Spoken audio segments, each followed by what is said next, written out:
Guru Nanak Dev Ji a dit la même chose, vous savez. Je n'aspire qu'à une seule chose, c'est l'amour de tes pieds de lotus. C'est amusant. Dans ce monde trépidant d'aujourd'hui, nous entendons qu'est-ce qui est le plus important? On n'a pas le temps. Non, nous sommes tellement occupés que nous n'avons pas le temps pour ceci, nous n'avons pas le temps pour cela, nous n'avons pas le temps pour les choses spirituelles. Nous sommes tellement occupés dans le monde. Vous, les jeunes, hein? Quand il s'agit du japam,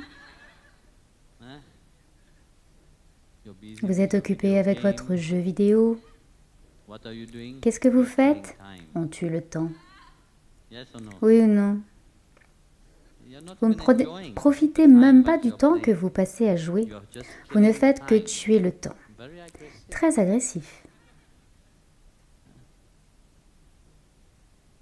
Où que vous alliez, vous voyez que les gens disent toujours « on n'a pas le temps ».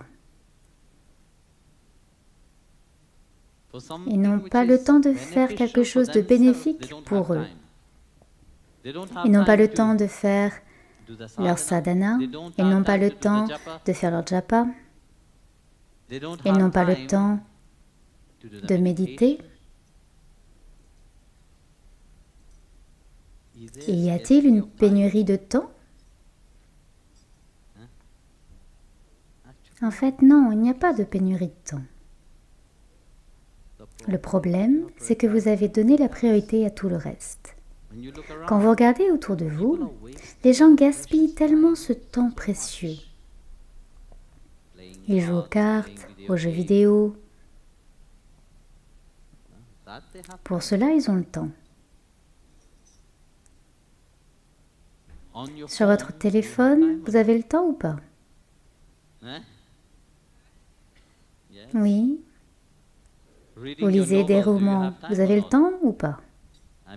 J'ai été dans la maison d'une dévote, vous savez, il y avait des romans tout le long du mur. Elle avait construit un nouveau mur avec tous les romans qu'elle avait lus.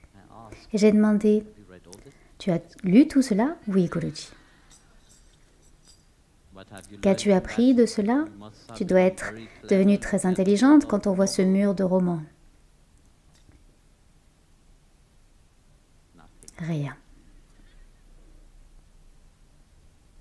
Vous continuez à lire un roman après l'autre, comme la drogue, non? On devient accro.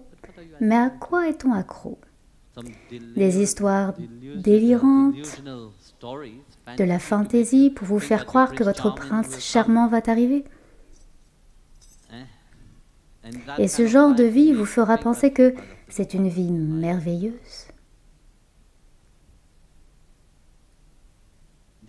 C'est le rêve de tout le monde, qui pense que oui, quelqu'un va venir sur un cheval. Krishna est venu kidnapper Rukmini. Il était l'unique. Il est l'unique. C'est un gentleman. Et c'est pour cela que Rukmini lui a écrit « S'il te plaît, viens me kidnapper. Je ne veux pas un doux... » Vous savez, ce doudou qui écrit une lettre et qui dit « Viens, je t'aime ». Non, Rukmini ne veut pas de cela.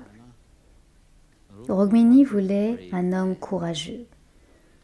Et elle savait très bien qu'il n'y avait qu'un seul homme courageux. C'est Krishna. Elle ne voulait personne d'autre. Elle ne voulait que Krishna.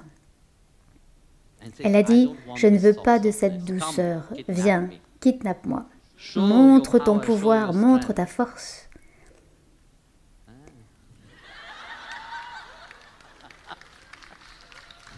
Parvatiji, elle rêve toute maintenant, hein? Ne vous inquiétez pas, votre petite amie ne fera pas cela pour vous.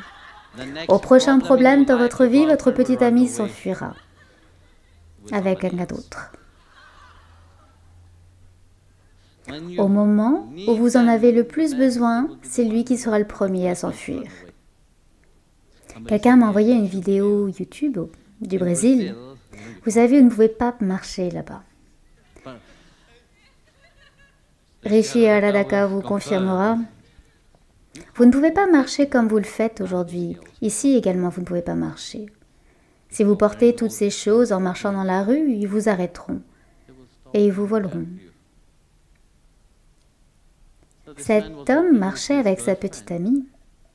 Au passage d'une moto, deux hommes sont arrivés avec un pistolet.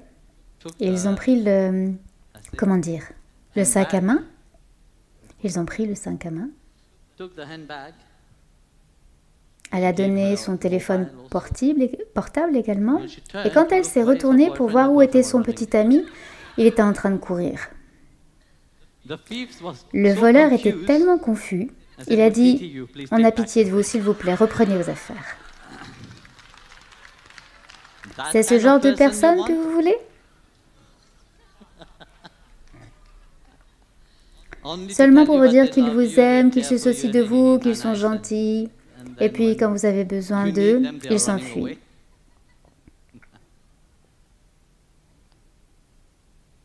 Investissez votre temps dans les bonnes choses, dans les bonnes personnes. Ne perdez pas votre temps, parce que ce temps que vous perdez, il ne reviendra pas. Le temps que vous perdez à faire des commérages ne reviendra pas. Le temps que vous perdez à lire des bêtises ne reviendra pas. Il est très précieux. Le temps que vous perdez à détruire votre mental, à l'empoisonner, à le contaminer de plus en plus, cela ne peut pas vous libérer. C'est pourquoi Guru Nanak Dev Ji a dit que mon mental soit à tes pieds de lotus, j'aspire à tes pieds de lotus. Non pas que Bhagavan ne vienne pas, il vient. Ce désir doit être présent.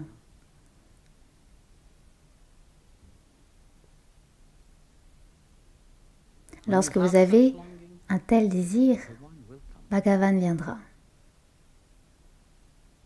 Comme je le dis toujours, vous savez, il a vu quelque chose en vous.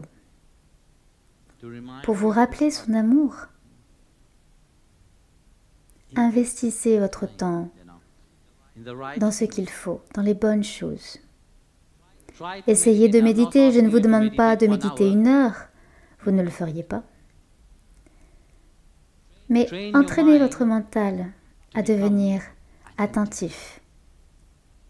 Entraînez votre mental à être vigilant afin qu'il ne se détourne pas vers des choses non désirées.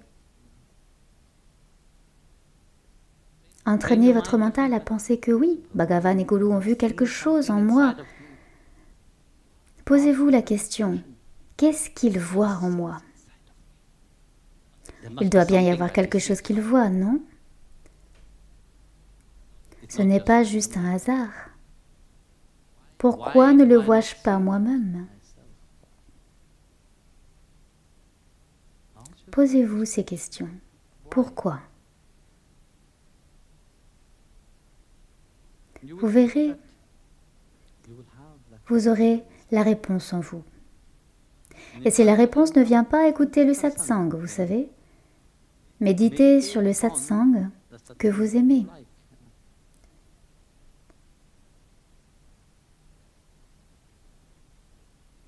Vous verrez, une fois que votre mental habitué et entraîné, que votre mental sera paisible et heureux, tout viendra à vous. Le petit ami, la petite amie, l'argent, tout viendra à vous. Dans le Bhagavad, nous voyons qu'il y avait un grand roi. Quel était son nom maintenant avec son fils? Rishabhadev, oui. Il avait 100 fils. Je ne sais pas combien d'épouses il avait, mais... Le Bhagavad a mentionné combien d'épouses? On ne sait pas. Beaucoup, c'est certain. Le roi à l'époque avait beaucoup de femmes.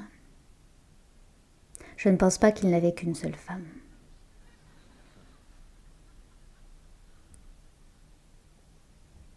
Mais son mental était libre. Son mental était attaché au pied de lotus de Sriman Narayana. Et tout lui venait. Tout ce qu'il ne voulait pas, cela lui venait. Il n'a jamais cherché de siddhi, des pouvoirs, le pouvoir mystique. Il ne cherchait jamais cela. Siddhi Devi est apparu et a dit « Je veux être avec toi. » Non, non, va-t'en. Je veux être avec toi, je veux te servir. Et tout est venu juste comme ça. Vous voyez, quand votre mental est au bon diapason, il s'écoule dans la bonne direction. Alors, tout viendra à votre rencontre. Sans effort, cela se présentera à vous. Vous voyez, dans le monde d'aujourd'hui, on nous a enseigné le « faites ceci, vous obtiendrez cela, faites ceci, vous obtiendrez ceci, cela ». Mais dans le Bhagavad Gita, Krishna dit non. Abandonnez simplement votre mental, il n'a demandé qu'une chose. Pas pour lui-même. Il n'a pas demandé « donne-moi ton mental parce que je l'aime tellement ». Il y a tellement d'ordures dedans, je l'aime. S'il te plaît, donne-le-moi. Non, ce n'est pas ainsi.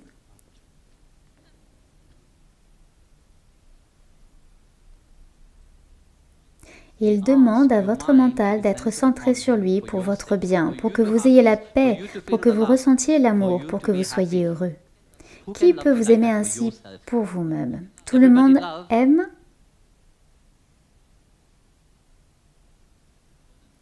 pour eux-mêmes. Personne n'aime parce qu'il vous aime vraiment. Il y a toujours une attente derrière cela. Pourquoi croyons-nous que les gens prennent les gopis comme un exemple? Parce qu'elles aiment Krishna. Pas pour elles-mêmes, mais pour Krishna. Elles veulent que Krishna soit heureux. Si vous êtes heureux, c'est notre bonheur. Nous ne voulons pas être heureux sans votre bonheur. Mais que faisons-nous? L'opposé, non? Aime-moi parce que je veux être heureux. Mais vous ne serez jamais heureux.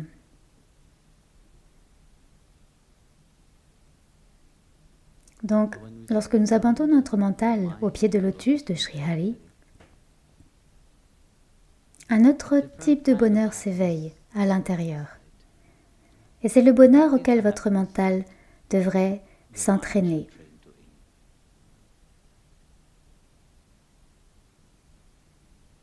Ce bonheur viendra lorsque vous investirez votre temps. Il ne s'agit pas de tuer le temps. Un bon investissement du temps dans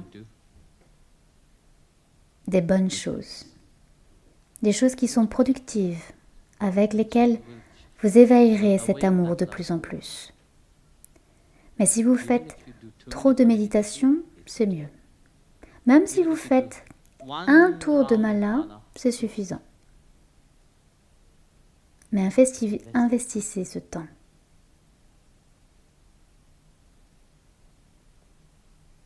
Donc, vous devez certainement avoir faim, non? Pourquoi est-ce que vous êtes si calme alors?